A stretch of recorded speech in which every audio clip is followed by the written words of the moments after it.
मई को सुबह से ही मतदान केंद्रों पर भारी भीड़ दिखाई दी। वहीं मध्य प्रदेश के देपालपुर में भी चुनावी हलचल देखने को मिली, हालांकि वोट परसेंटेज कम दिखाई दिया। वहीं कांग्रेस के वरिष्ठ नेता एवं समाज सेवी मोती सिंह पटेल द्वारा नोटा की मांग वोटरों से की गई। तपती धूप में वोटरों के लिए की गई सुविधाओं का शासन द्वारा ध्यान नहीं दिया गया।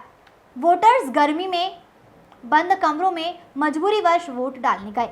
ग्रामीण क्षेत्रों में भी तपती धूप होने के बावजूद भी लोग अपने मताधिकार का प्रयोग करने के लिए मतदान करने पहुंचे। देपालपुर विधानसभा के ग्राम भीलबड़ोली में 32 नंबर मतदान केंद्र के प्राथमिक शाला भवन पर गांव के सबसे ज्यादा उम्र के छतर सिंह फूफा उम्र 95 वर्ष, ठाकर सिंह उम्र 85 वर्ष और गांव के ही 95 वर्ष की माताजी भी उनके पुत्र के साथ मतदान करने के लिए पहुंची।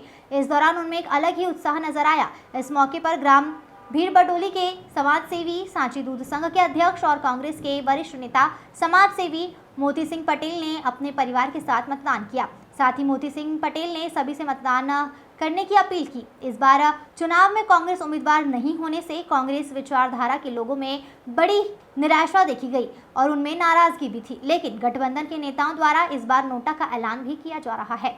इसी के चलते देपालपुर विधानसभा के वरिष्ठ कांग्रेस नेता मोती सिंह पटेल ने संपूर्ण विधानसभा के जिस भी पोलिंग बूथ में सबसे ज्यादा नोटा पर वोट डाले जाएंगे, उनको विशेष इनाम देने की घोषणा की है। ग्राम सुमठा के सरपंच रतन सिंह पवार ने बताया कि अभी तक लगभग 45% मतदान हो चुका है और देर शाम तक लगभग 60% मतदान होने की उम्मीद है।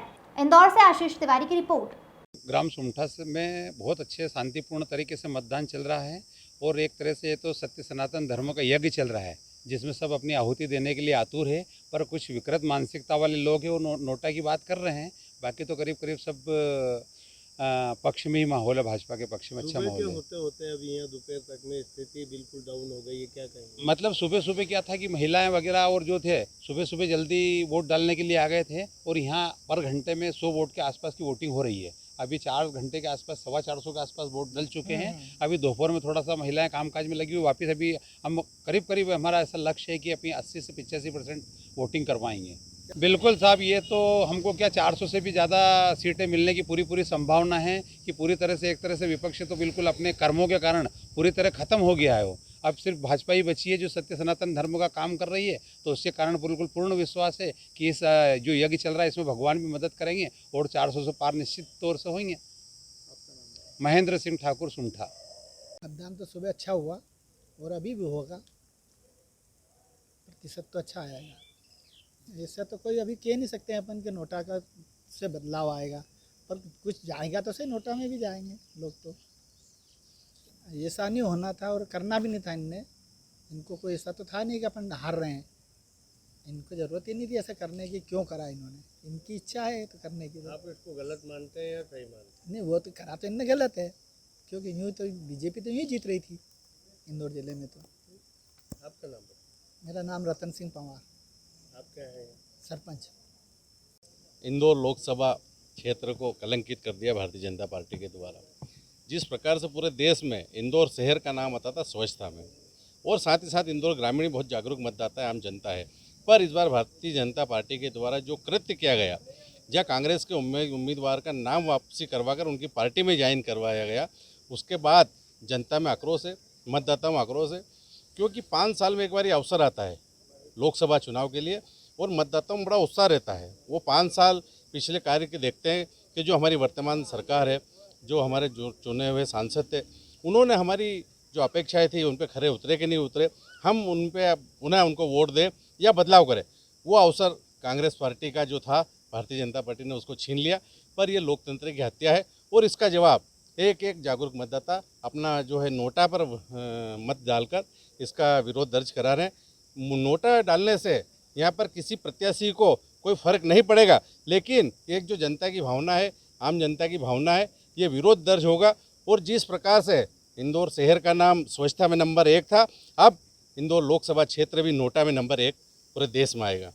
जो भी गद्दावर और बदनाम लोग थे, वो उनको यदि कांग्रेस में रहें तो बदनाम किया गया, लेकिन बीजेपी में जाने के बाद उनका सत्कार किया गया है। क्या समझते हैं इस बात को? हमारे देश में गंगा जी है, उसी प्रकार से भारतीय जनता पार्टी भी गंगा जी की तरह पवित्र है। बाहर आप कहीं भी कितने भी कृत्य कर लो, पाप कर लो, चाहे कोई भ्रष्टाचार कर लो, जैसे ही भारतीय जनता पार्टी में आओगे उनका दुपट्टा पहनोगे, सारे आपके पाप माफ़ हो जाएंगे, सारा आप पवित्र हो जाओगे गंगा की तरह। यही भारतीय जनता पार्टी का चरित्र पूरे देश में चल रहा है। और इस बार जिस प्रकार से मोदी जी जो बात बोल रहे थे कि हम 400 पार करेंगे, पर वो 200 पार भी नहीं हो रहे। और ये हमने सबने देखा है कि इस बार जो प्रधानमंत्री जी ने जो जहाँ भी चाहे जनसभा हो चाहे कहीं अन्य जगह जिस प्रकार से वो संबोधित कर रहे हैं जनता को, उनका भाषण कहीं भी प्रधानमंत्री की गरिमा के लायक नहीं है। और वो भैंस की बात करते हैं, मंगलसूत्र की बात करते हैं, मछली की बात करते हैं, मटन की बात करते हैं। और हमारे देश की जो जनता है 70% गाँव में रहती है, यहाँ किसान 70% है। यहाँ किसानों की उन्होंने बोला था कि हम आमदनी डबल करेंगे, आज उस पर बात करना चाहिए। बेरोजगार युवाओं को 2 करोड़ रोजगार देने की बात हो रही थी, आज उस पर बात होना चाहिए। तो माता बहनों के साथ जो अत्याचार हो रहे हैं उन पर बात होना चाहिए। पर मोदी जी ने अपना स्तर गिरा दिया है और इसका जवाब 4 जून को देखने को मिलेगा। इंडिया गठबंधन की और कांग्रेस की देश में सरकार बनने जा रही है। आपका नाम? मोती सिंह पटेल। भी हो, हमें किसानों के ऊपर ध्यान देना चाहिए। कोई 2 हो से 4 हो से कोई लेना देना नहीं हमें। नहीं, पर अभी मैदान में एक ही पार्टी अभी है, एक ही है, दिखी रही सबके दिखे, अब एक ही है। तो क्या आपको क्या लगता है? बस वो एक ही रहेगी, वो कहीं दिखे, अब कहीं दूसरी पार्टी है ही नहीं। हमारा कहना ये पर कोई की सरकार हो, किसानों के ऊपर ध्यान देना चाहिए।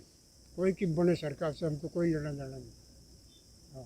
आज आपने वोट दिया है, कितने हाँ। साल की उम्र है आपकी? 95 साल। आपने वोट डाल दिया है? हाँ, डाल दिया ना। ये आपका नाम बताइए। छतर सिंह।